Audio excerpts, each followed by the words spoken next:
Check out this story from 2018. So this is from GeekWire. Clash at Amazon HQ. Construction workers shout down council member over plan to tax big business.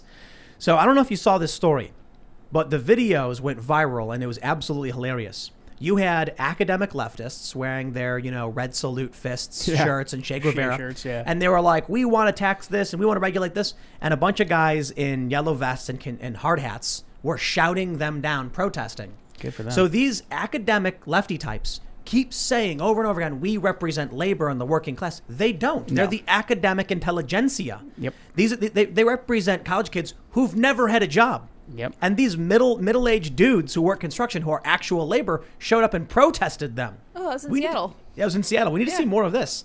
So let me read a little bit. They say that, so this is 2018. We have this video, the clash at I think it's outside of Amazon headquarters. They say council member Kshama Sawant asked reporters to join her in front of Amazon's iconic spheres as she implored her colleagues not to back down on the so-called head tax, despite Amazon's announcement that it will pause some of its growth plans pending the council's decision. But Sawant struggled to get her message across as dozens of Seattle iron workers drowned her out with chants of no head tax. Yeah. I don't see these lefty, Black Lives Matter types, Antifa types. They're not labor.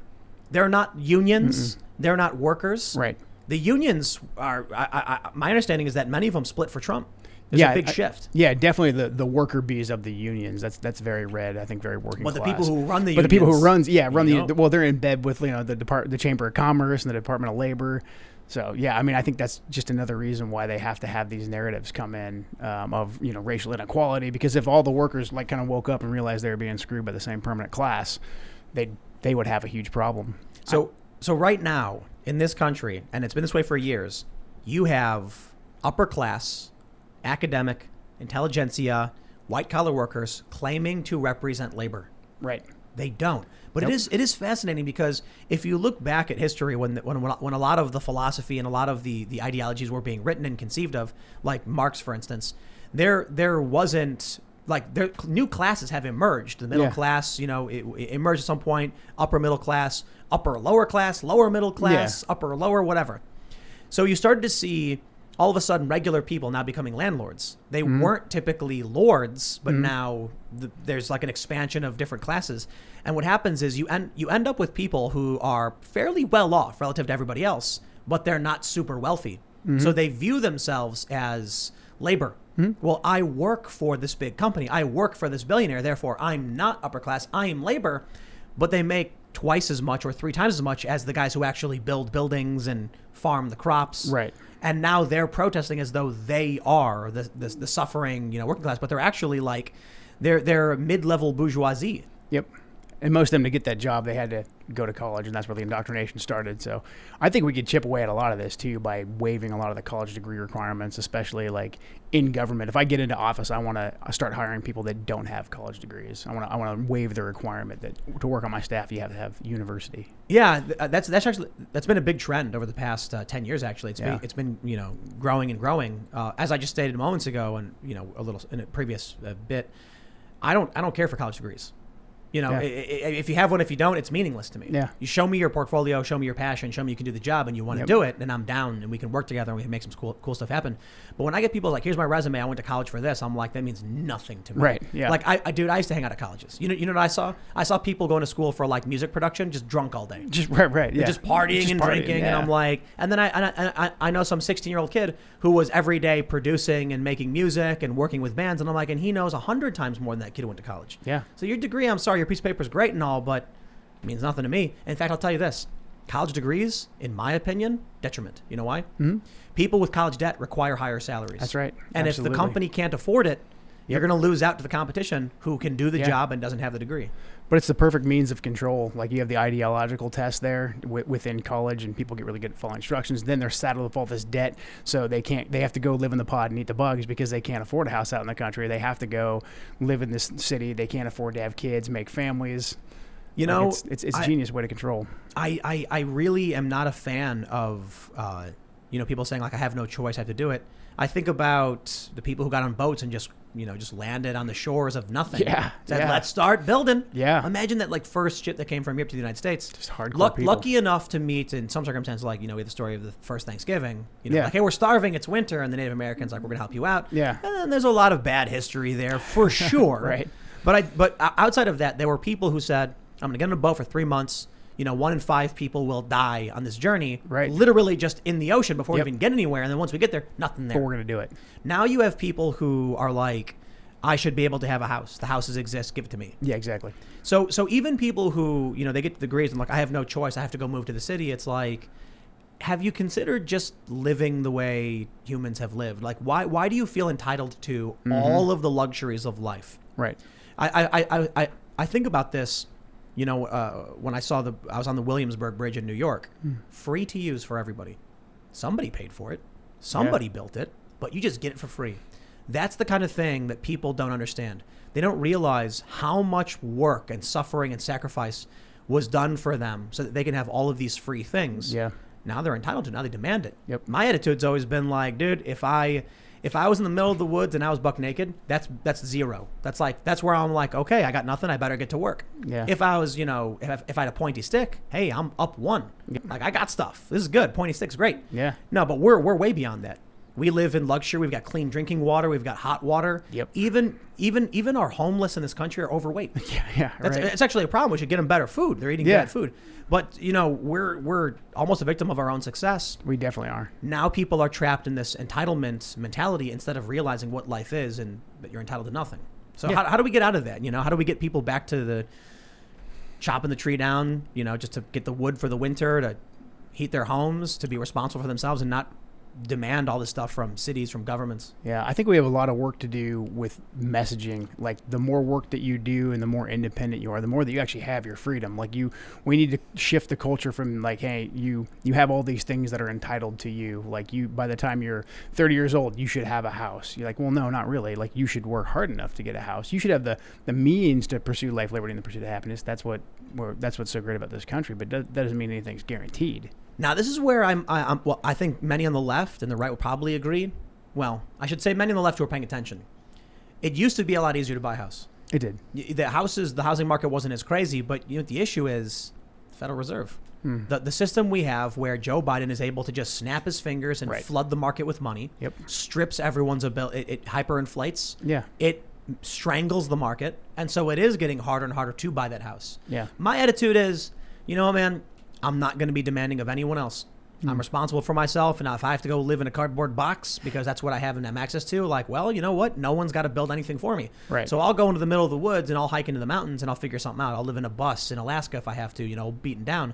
But it is an issue if our society can't function because people can't buy houses because the market's been just absolutely manipulated and broken. Yep. And then I'm not surprised we're headed towards, some kind of crisis. Yeah, we just had so much individual agency taken away from us by the federal government, for varying reasons. But the in-state has been total control. Like, the Fed's a great example. So I think we just need to get that rugged sense of what it means to be an independent American back. I think there's cultural work to do there, but I think really expressing to the American people the economic crisis that we're about to be in, because all these different countries right now could chip away at our economy. China could pull out the rug from right underneath us. Yep. So I think if we got back on a wartime footing to getting our production back online, I think we could potentially see a shift. It might take as much of it as a generation for people to understand that, like, hey, you're not entitled to anything, but you can go work hard. Well, let's think about this. Joe Biden's got a $6 trillion spending package, and a lot of it includes repairing bridges and roads and infrastructure. Like, what are your thoughts on that? Well, if it was just truly infrastructure, I'd be okay with that. But his infrastructure bill is like $6 trillion, and he considers everything. It's like childcare is infrastructure, and like all these different programs are infrastructure. Like, if he says infrastructure, then he gets to spend money on it, and it just doesn't work that way. So there's infrastructure work to be done for sure. But like, when you go and you repair a road or a bridge, like, that takes concrete, that takes steel. So let's produce that here in America. Like, why don't we have steel and concrete factories getting back online if we need to repair the infrastructure? It almost sounds like it's on purpose. So here's a few of the problems. They say they want to increase the corporate tax. The corporations got to pay their fair share. Yep. Then they say, also, we've got to pay everybody a higher wage. Also, free trade. No tariffs on imported goods. Exactly. Then China says, they complete the puzzle. They say, no taxation here, cheap labor with no human rights. And when you put those things together, what do you get? A corporation says, okay, so it's going to cost us an extra $10 million for salaries. It's going to cost us an extra $10 million in corporate tax, and we'll save $20 million by putting our factory in China. Yeah. Put our factory in China. Right. We can ship the goods in for free. It's incentivizing it. Mm-hmm. Now you look at Joe Biden's infrastructure plan, and yes, like, child care's infrastructure was the meme. At the same time as he's trying to rebuild infrastructure, which some of it is a good thing, he's also still pushing the unemployment and now the child tax credit, which is going to give up to like $3,000 per family, which just gives people money so they don't need to work, which means if you give a bunch of people money and they don't work, you're not going to find people in the United States who are going to want to produce the steel or the concrete, work in the quarries. They're going to be like, I'm good. And then the only option is for those companies that are getting contracted by the federal government. Biden steps in and says, I got $1 billion to build this bridge. So we're going to need, X amount of steel, X amount of concrete. The company's going to say, wish we could find somebody to do it, but nobody wants to work. I guess we'll buy from China. Yep. And it's once again incentivizing sending our infrastructure, our capabilities to China. Yep. And then who do they have do the labor? I mean, Joe Biden just opened up our southern border. So we haven't, here comes the illegal immigrants for the handful of working class Americans that do want to work. Why are you going to hire working class Americans? You got to pay their health care. You got to pay them minimum wage. You can just go hire a couple illegal immigrants and save a whole bunch of money. And then whenever you're done with them, you can pretty much discard them. So we're being gutted. Yeah, we are absolutely being gutted. Yeah. Another, I guess you would call it a danger with regarding our sovereignty is the way that we get paid, the way that our money system works. Like right now, you work 40 hours for a company, and then you trust that they're going to give you the money for it. Yeah. You make YouTube videos, and then you're going to trust that when YouTube says we're going to pay you that ad revenue, that it's going to arrive. But you still have to trust that the company's going to send you the money. You trust that PayPal is going to take that money and send it to you. Sometimes they don't. I know. And so we're on the precipice of a smart contract economy where the money just automatically goes. There's no middleman that holds it and sends it. Yeah. That's a big danger. How cool would it be, with the crypto markets? You didn't get paid a week after you work or 30 days, like if you're a contractor. You're literally just watching the crypto trickle into your account. Every minute you work, your account and if is the going taxes on. were paid instantly, I mean, that would be so And they legit. could be. That's another thing too. Like, we got a bungled up tax system. We do. The IRS knows what we owe. Yeah. They could literally just deduct it and be like, have a nice day. They play that guessing game, Well, what they say is that these big tax preparation companies are incentivized not to end the system. So they lobby to keep the machine going, and it just wastes everybody's time and energy. For the sake of the economy, to keep the machine going. Hey, if they want to do a great reset, can we start with resetting the tax code? Yeah, reset the IRS. Yeah, seriously, because like a lot of these taxes don't make sense. Oh, what a breath of relief that would be for people to have that stuff taken care of. I think crypto is going to be awesome. But so have you followed Bitcoin and all that stuff? I have a little bit, yeah. So I think Bitcoin is the one true key. These other cryptos are. I'm not one of these doomsayers. A lot of people hate what they're called altcoins, like Ethereum. These other companies. Yeah. No, I'm a big fan. I think the technology is fantastic. Max Kaiser got in your brand. What? Kaiser came. I disagree with him. Do you know Max Kaiser? I do. He loves. He came over and he's like Bitcoin all the way. I disagree with him. You do? Yeah, Max is saying all of the alternative coins are bad. I don't agree with that. I don't think so. I think Bitcoin's fantastic. It's decentralized, and I think if we were operating on that system or some kind of standard with that, you can't get a Fed to come in and pump money and devalue the system. You got Bitcoin. Your Bitcoin's good. Because it's a decentralized system no one controls. Would you say that Bitcoin is backed by the U.S. dollar, or like Bitcoin completely replacing the dollar? I don't think it replaces the dollar. Yeah. I think it holds value, and they call it digital gold. Right. So it's not necessarily something you're going to be using every day for buying stuff. However, Max said once it's around between like $500,000 per Bitcoin, like $1 million per Bitcoin, then that's when it stabilizes, when it's like above gold or whatever. Bitcoin's just a store of value. It's almost like just a bank account. Yeah. So a lot of these companies track your Bitcoin in dollar value. Yeah. And it goes up all the time. Now, the recent crash, people who are inexperienced with Bitcoin are freaking out, but people who have been using Bitcoin for a long time don't care. Yeah. Because if you're holding Bitcoin, you're not losing value. If you're holding dollars, you're losing value. Oh yeah. So that's why I think Bitcoin is truly going to be incredible. There's some issues with it. It's fully trackable. It's extremely transparent in kind of a bad way. But I look at this as maybe that is a way to fix a lot of these problems. they're not going to be able to pump money into the market if people lose confidence in the dollar and they switch to a cryptocurrency market. You've got smart contracts. People can get paid on time. There's more trust in the system. However, the only way that can happen is if confidence in the dollar is lost, which would be some kind of mass inflationary. Yeah, and then people switch over. Well, it would be funny if it becomes Dogecoin. If it's Dogecoin. Yeah, it just becomes like some big standard.